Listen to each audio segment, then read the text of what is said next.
बिहार के सियासत में बड़ा भूचाल आने वाला है। किस मुद्दे को लेकर के हम आपको इस खबर में बताते हैं, लेकिन उससे पहले नमस्कार, न्यूज फाउंडेशन देख रहे हैं आप और मैं हूं सानिया आपके साथ। बिहार की सियासत अभी काफी ज्यादा गरमाई हुई है। परिसीमन को लेकर के बहस और खूब छिड़ गई है।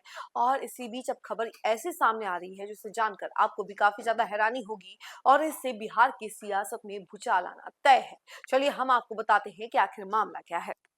बिहार की सियासत में एक बड़ा भूचाल लाने वाला प्रस्ताव सामने आया है। देश भर में परिसीमन को लेकर जारी सियासी बहस और रस्साकसी के बीच प्रधानमंत्री की आर्थिक सलाहकार परिषद ईएसीपीएम के एक वर्किंग पेपर ड्राफ्ट ने राजनीतिक गलियारों में नई हलचल पैदा कर दी है। प्रस्तावित मॉडल के तहत बिहार की 10 प्रमुख लोकसभा सीटों को 3-3 हिस्सों में विभाजित करने की सिफारिश की गई है। यदि यह मसौदा कानून का रूप लेता है तो बिहार में लोकसभा सीटों की संख्या 40 से बढ़कर 60 हो जाएगी। यानी सूबे को सीधे 20 नए सांसद मिलेंगे और राज्य का संसदीय प्रतिनिधित्व पहले से कहीं अधिक मजबूत होगा। सूत्रों के मुताबिक इस ड्राफ्ट को संसद के आगामी मॉनसून सत्र में संशोधित विधेयक के रूप में पेश किए जाने की संभावना जताई जा रही है।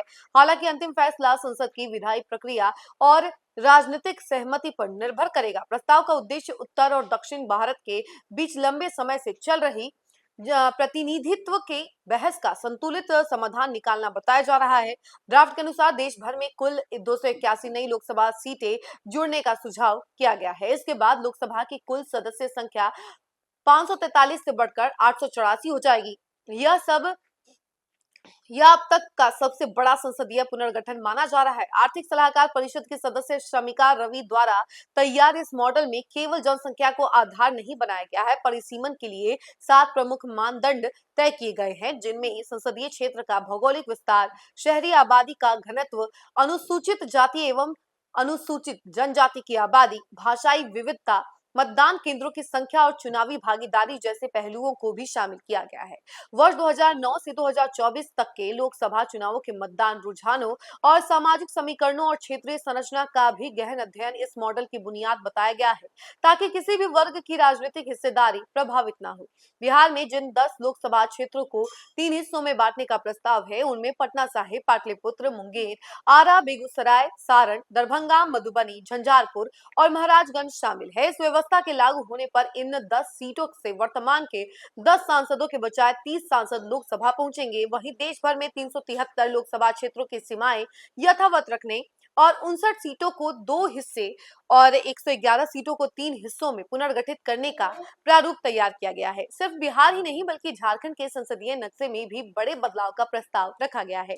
ड्राफ्ट के मुताबिक राजमहल लोकसभा सीट को 2 हिस्सों में और जबकि गिरिडीह, लोहरदगा और गोड्डा सीटों को 3-3 भागों में विभाजित करने की अनुशंसा की गई है। इससे झारखंड की लोकसभा सीटें 14 से बढ़कर 21 हो सकती हैं। इस प्रस्ताव का एक दिलचस्प पहलू यह भी है कि इसे तैयार करने वाली शमिका रवि का बिहार से गहरा संबंध है। वे पटना जिले के बिहटा प्रखंड के डिहरी गांव की मूल निवासी हैं। राजनीतिक हलकों में अब इस मसौदे को लेकर चर्चाओं का दौर तेज हो गया है। यदि यह प्रस्ताव आगे बढ़ता है तो बिहार की चुनावी बिसात, जातीय समीकरण, राजनीतिक रणनीतियां और संसदीय प्रतिनिधित्व सभी नए सिरे से परिभाषित हो सकते हैं। फिलहाल इस प्रस्ताव पर अंतिम मुहर लगना बाकी है, लेकिन इसने बिहार की सियासत में नई बहस और नए समीकरणों की बुनियाद जरूर रख दी है।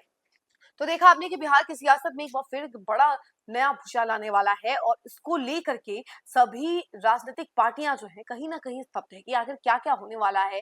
और सभी जो है अपनी अपनी तैयारी में जुटे हुए हैं कि कैसे क्या करना होगा अगर ऐसा होता है तो देखिए अभी ये प्रस्ताव रखा गया है। अगर ये प्रस्ताव आगे बढ़ता है तो बहुत बड़ा भूचाल बिहार की राजनीति में आपको देखने को मिल सकता है। और जो लोकसभा सीटों को हमने बढ़ाने की बात कही है वो भी हो सकता है। इस खबर में फिलहाल के लिए इतना ही। ऐसी तमाम अपडेट के लिए जुड़े रहे हमसे और देखते रहे न्यूज फाउंडेशन। धन्यवाद।